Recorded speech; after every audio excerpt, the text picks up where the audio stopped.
I'm here in the school kasi I have a meeting with the ABs. So, ganon.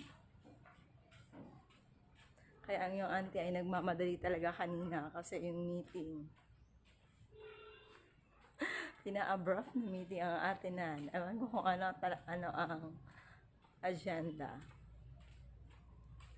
Tumaan ako dito sa aking classroom. Kumusta na kaya ang aking mga tanim? Oh, see? Buhay na buhay pa rin ba sila?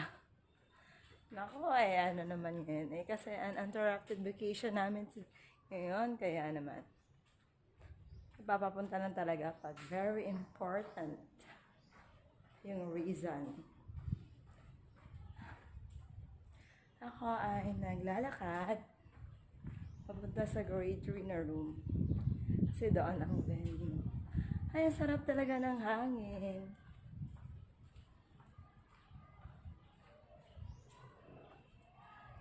Nasa makarating tayo doon sa saan kami magmi-meeting. For sure, andun na yung mga kasama ko. Yung iba kanina nakita ko pa doon sa labas.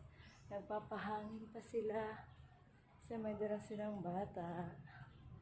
Ayan na, palapit na ako. So, naman, bawal naman ang video doon. So, yun.